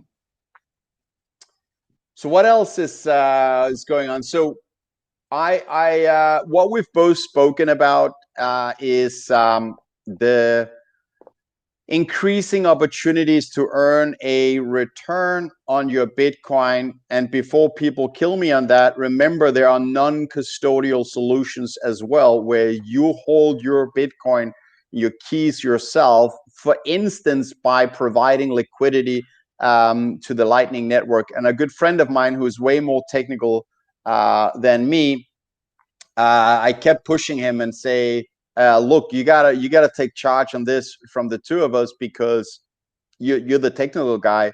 He has now bought the equipment to set up both a full node and a Lightning Network node, and start learning how to create a return by routing transactions on the Lightning Network, getting a tiny fee for doing it, yet getting a fee, high volume, it all adds up, and you actually get, I don't know, 10% return on the amount of Bitcoin that you have allocated to liquidity on the Lightning Network. And the demand for liquidity on the Lightning Network is increasing fast. For instance, from someone like Strike that is using the Lightning Network as a backbone for their transmission. Oh, what's the word? Here we go again with my language barriers. Transmittance, where that demands Satoshis to do this transmittance. And remember, they're still not in most countries in the world. That's going to come, I believe, in partly Q2, and then the last countries in the world on Q3, where you'll be able to send value from one country to another instantly without getting raped on the exchange rate, without having to pay 3%, without having to wait 2-3 days, without having to pay $15 fee for wire transfer that I currently receive when I have to pay when I receive payments from my clients from overseas. Once that's going to bring up, that is such a huge market. They're going to be the winner in that market. It's going to be such a demand for Bitcoin, basically, on the Lightning Network. It's going to create such a quantity in transactions on the Lightning Network. There's going to be a huge demand for it, which opens up, the door even wider for you to earn a return on your Bitcoin, with still keeping the private keys, but getting paid for routing networks on the Lightning Network. You have any comments on that? Lightning Network, or different custodial and non-custodial ways of creating a return on your Bitcoin? Look, man, was amazing about the Lightning Network. You've been here a long time. I think, was it HODL or not? that has heard of this whole thing when they're passing things to the Lightning Network around years. This is a couple of years ago that you could transfer value using Lightning Network off chain. I think it's off chain transactions in a way. What I think is fantastic is Bitcoin is a base layer, and it's a good argument. I would ask this of you. The future war are the CBDCs, okay, centralized digital, currencies. I'm curious about to see the fight between them, all the shit coins, everything else that wants to be a transaction coin, because that's all that's left. There's one store of value. Everything else is a transaction coin. I don't know how it's going to play out at the end.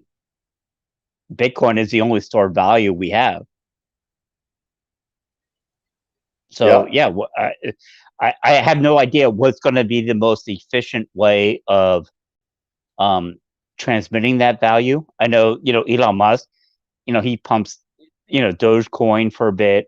I don't know if it's a joke or not, but listen, maybe Dogecoin is the way. I don't know. No, dude. Well, that's why. I'm talking about the transmission of value. I understand. Not what pure value is.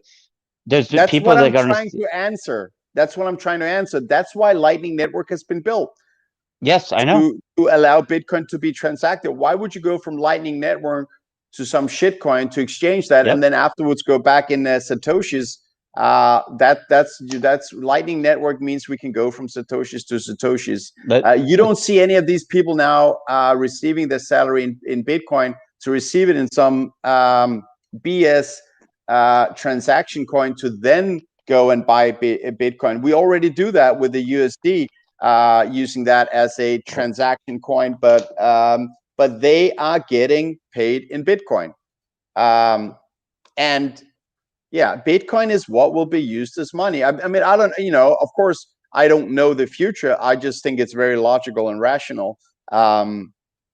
So yeah, but all good, man. All good. We'll see what happens, right? Yeah. So, yeah, that's look, the short term volatility, to be sure, which is in a good way. And Willie Wu put something out earlier, which is quite, I thought, impressive. He was talking about you need the volatility to get the speculators. Once you get the speculators, then you get the liquidity. So he had his whole chart on why volatility is sometimes good. At the end of the day, fuck, man, you got to jump in. I don't know if it's 1%, 5%. People have to jump into Bitcoin, and they're coming. People are coming, retail is coming, corporates are coming, institutions are coming, and eventually sovereigns are coming, means nations. And there's already nations now accumulating. And it shall be interesting to see how it plays out. Because, whichever, look, even small countries now on a global power base or basis have the ability to, if they go into Bitcoin early on, they will be the superpowers of tomorrow. There's no guarantee that United States will be the superpower dominating the world 10 years from now. If they don't go into Bitcoin and you have other countries that do significantly, they will be the superpowers, because that's how you will be able to afford what is the power base, like military, for instance. Yeah, and that's interesting to think about. Every country in the world must now have a defense plan of, well, what if we're not the one that owns Bitcoin? And what I mean is this. Could it be the US, CIA? I don't know. Could it be this country? One country is going to get in early. But guess what? When they have I hate to use the term actuaries, when they have the people that crunch the numbers and realize what the future could be for a country to go all in on Bitcoin, that's a national defense issue, because now you're beholden to that country. It's a fascinating topic, to be sure. Absolutely. And Plan B talks about it, like the different phases that Bitcoin is in. And he's saying, look, we're heading to that, the government level phase where we're talking about national security. If a government, a nation is not stacking sats, it weakens their national security. That's the game theory playing out. If you don't, as a country, stack the hottest money the world has ever seen, you're not going to be in a good position, man. Like, I don't care the power base you have in the world today. If you're not stacking sats, that country is power-wise going down the drain. I'm so sorry. Or maybe I'm not. Sorry, not sorry. Hey, this is the irony here. Danish HODL. Danish HODL in a few years may have a bigger net worth than Denmark itself. Think of that. Yeah, there's no way that would be the case, dude. I'm still stacking my Satoshis, buying them 50, 100,000 Satoshis at a time. But for that to happen, Denmark would have to be the last entity in the entire world, and still I would have a hard time competing with that. But you're right. I mean, your point is right, that people that were companies earlier than me, you know, and companies, not many countries will have the monetary base that MicroStrategy will have. 91,000 Bitcoin right now. Yeah. Do the math. 91,000 Bitcoin. Think of this, dude. Times $1 million. Means he has about $5 billion US worth of Bitcoin now. But let's see if he doesn't reach the 100,000 Bitcoin by Miami, the Bitcoin conference, by Miami.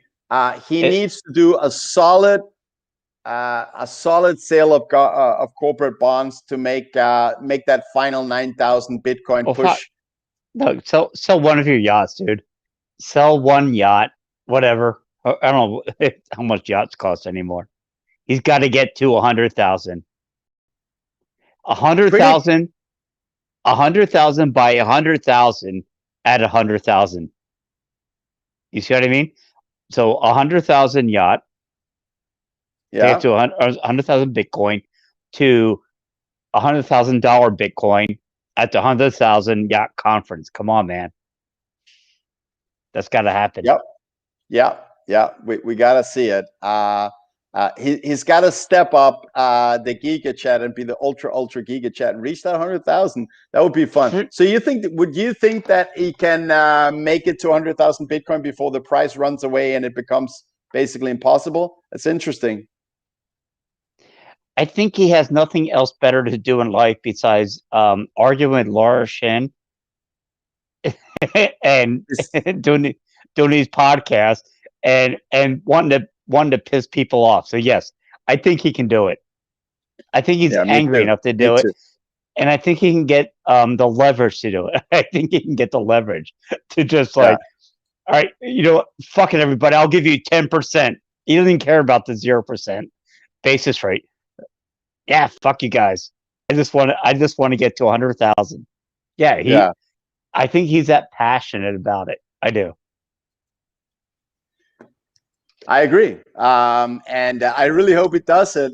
Imagine the next interviewer going, when are you going to sell? When are you going to trade it? And it's like, I bought 100,000. I bought fire. I don't need to trade fire. It's invented. As his mantras. Like, you didn't believe that? Like, what's amazing is for them to say, they come in and say, so when are you going to sell? What do you mean, when am I going to fucking sell? I've already made a 10x here. I see it's going to the future. You've done absolutely no research into my holding strategy, in which you can see in 500 interviews with everyone except Toxic Happy Hour, that I will hold for 100 years. Well, hey, we'll get them on. Don't worry. But can you imagine that? This is they're asking him, "What's your strategy?" Fuck, man. Guess what? I'm buying this to hold for 100 years. 100. It's coming because there's nothing else. There's nothing Yeah, else for companies to do. I agree. Um, Thanks.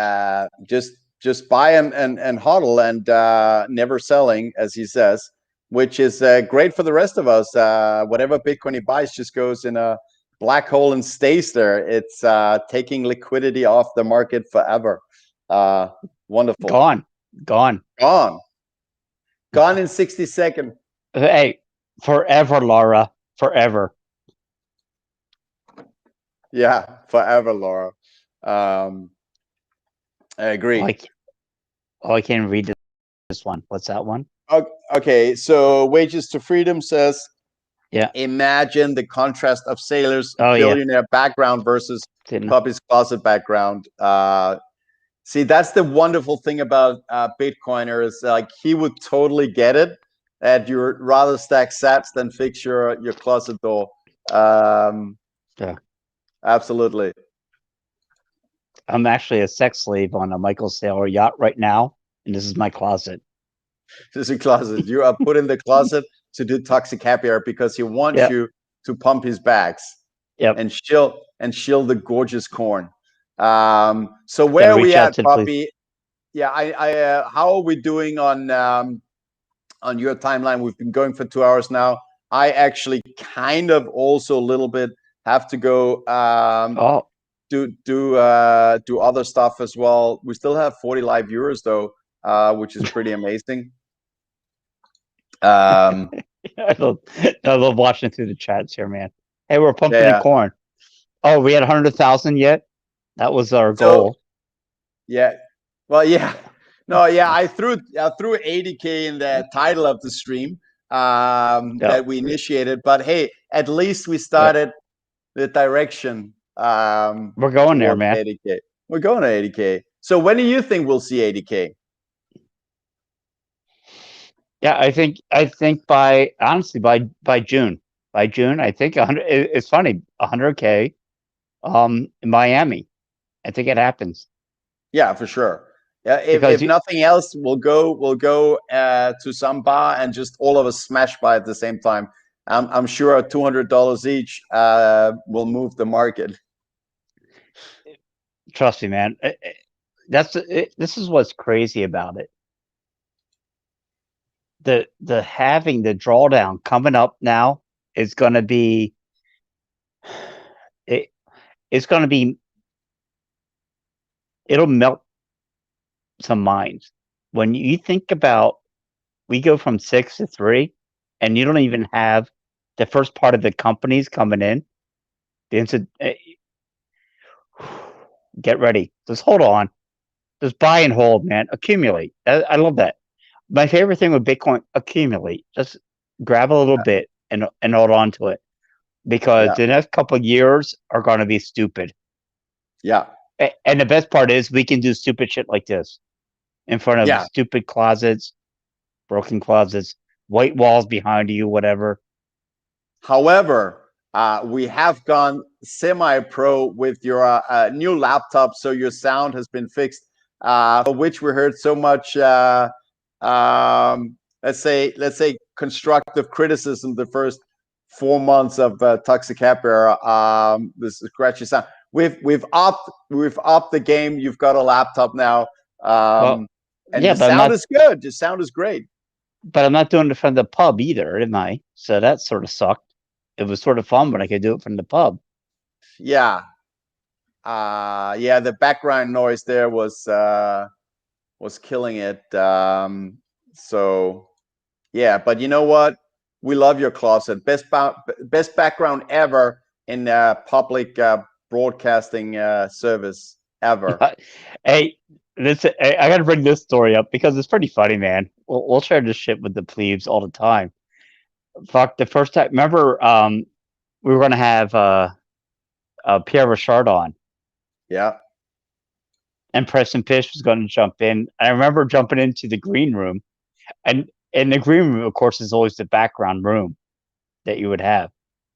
But what was fantastic is Pierre Richard was so used to hanging out with like people that knew what the fuck they were doing. And so he had like the whole green background and all that. But he comes out, hey, do you guys do the green room?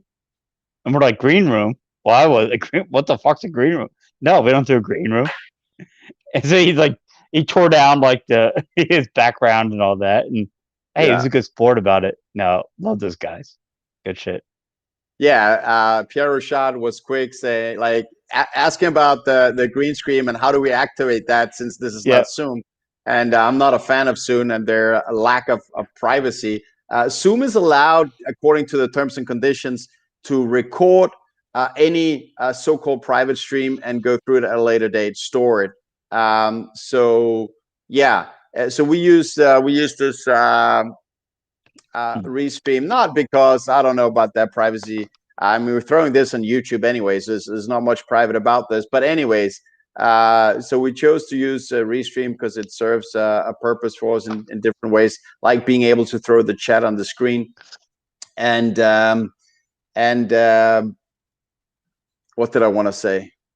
Here we go again. Yeah, you get excited, man. No. So my point is, I do.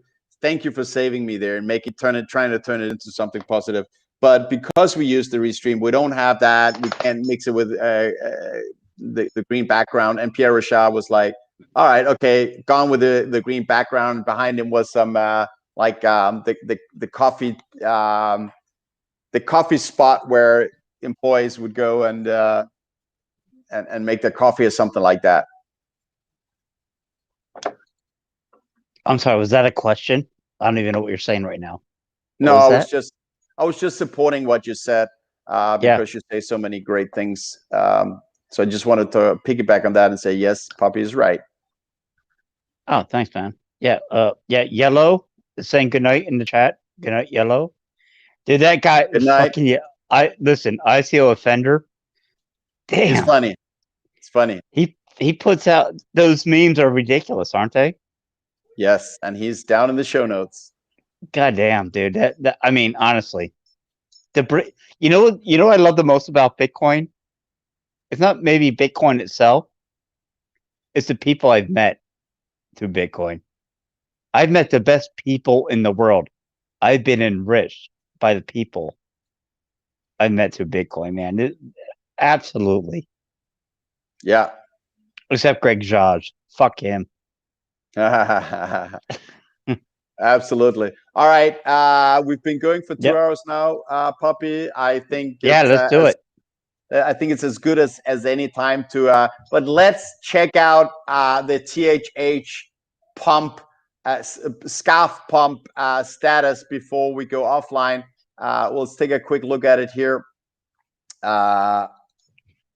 There we go. We started at that candle, which was pretty much the bottom, and here we are. The price is above 60,000. So I think the amount we've pumped with is so we started around 700. So we've gone up $300 during the pump. The pump is real. It is a famous short-term trading indicator to use for when to buy, always before the toxic happy hour. All right. Will we? Okay, here's a relevant question. Will we cry when we meet in Miami? I can tell you what. I'm gonna give Puppy a good old bear hug and squeeze the life out of him. But it'll be fun. I think there'll be probably a lot more laughs than cries. But will it be emotionally? Absolutely. It's gonna be fun though. Listen, man, that's gonna be a big fucking hug for sure. Our little show we put together here, it's shitty, but it's authentic. I love that. So yeah, man, we have a big hug. We had some beers, and damn, do we got some people to meet. Oh, man. I didn't share one with you, but Stacy Herbert said, yeah, hey, check us, come out, have a beer with us. Yeah, so we got some beers lined up, man. We're going out. Yeah, we're gonna party. That's right, Stacy. I think she mentioned also on the stream, right, that she'd have a drink with us in Miami. Dude, all these people we've seen for years on YouTube and different places. It's gonna be a lot of fun to finally meet people. No, anyone in the chat, fucking DM me, man. Well, let's meet. We'll tell you where we're going to meet up, have a drink, Yeah. catch up. Hey, yeah, absolutely. My DM's open on Twitter. I believe yours as well, Puppy. Yeah, of course. Yeah. Oh, and by the way, I think there's some kind of I think Bitcoin conference by the itself, owned by a Bitcoin magazine, has made some kind of list of external events that people put together. So I think there'll be some kind of calendar where you can see people having put together different parties at different places. Yeah, I haven't heard that part, but sure, I'll share that. Whatever. Yeah, I mean, but it'll be a way to see like where maybe we could meet different people. All right, darn it, we've gone below 60K again. People are saying in the chat they're calling for us to end the stream before the price corrects down to where we started. We don't want to mess with the pump, man. We can't mess with the scalp pump. No, it's actually a great sign. This hiding at 60,000. Here's what people don't understand, Anders. I'll keep this shit going for a minute because I'll tell you why. Sure. Listen, the $10,000 mark is absolutely important to people. 60.59 was the same as 39.40, 29.30, 19.20. People love whole numbers. The fact that it's right now getting beaten down. You know what that means, man? People are fucking buying. They're buying people out. Do not sell. Do not sell. I agree. I Thank agree. you. Like, do not sell. Yeah. Buy. Don't sell. Buy. Right. Be buying. Can you imagine right now? Less than 1% or have 1% that owns this asset, the hardest money in the world, and you're going to sell that bitch? Don't do it. Don't let. Hey, don't let them. Don't let them do it, man. Right. I agree. Friends don't let friends sell Satoshis, I believe it's been said. All right, Puppy, final words from my side. I'll let you end the show this time. I'll just say the final words from my side, which is don't store more value in dirty fiat currency than you can afford to lose. It's a built-in policies by the central bankers that they will steal the value of your savings, and they, at the same time, magically have convinced you it's a good idea for you to do so, to keep you in a job. They steal the value of your savings by printing more money. The highest productivity growth US ever had seen was when it was on a lot sounder money than a free floating USD, which was back in 1873 to 1892, where the productivity growth was about a factor 3 in just 20 years. Of course, gold is not as sound as Bitcoin, but it was still, a 2% inflation rate in the amount of gold is still a lot less than the 40% of dollars that's been printed the last 12 months or 13 months. But let's hear it from you, Puppy. Final words, and we'll end the stream. Hey, man, it was hard to be away for a week talking to you. Thanks for coming back. That's what happens with schedules. Listen, when it comes to the devaluation, man, every month we're losing, by my estimates, 10% of value in every dollar you earn. Listen, get out of your fiat position. Get out of your fiat position and put it into Bitcoin. You'll thank me later. That's not financial advice, but it's save your family's life advice. Okay. Love it. On that, yep. No, I'll just listen, man. Can't wait. Wednesday, Surfer Jim coming on. Can't wait for Surfer Jim, and we're just gonna really hit it. It's gonna be fun. It's gonna be fun to get Surfer Jim, fellow Pleeb, on the show. Toxic Happier, the show by the Pleebs for the Pleebs, open source, run by the chat, more or less, and our open source Telegram group or whatever.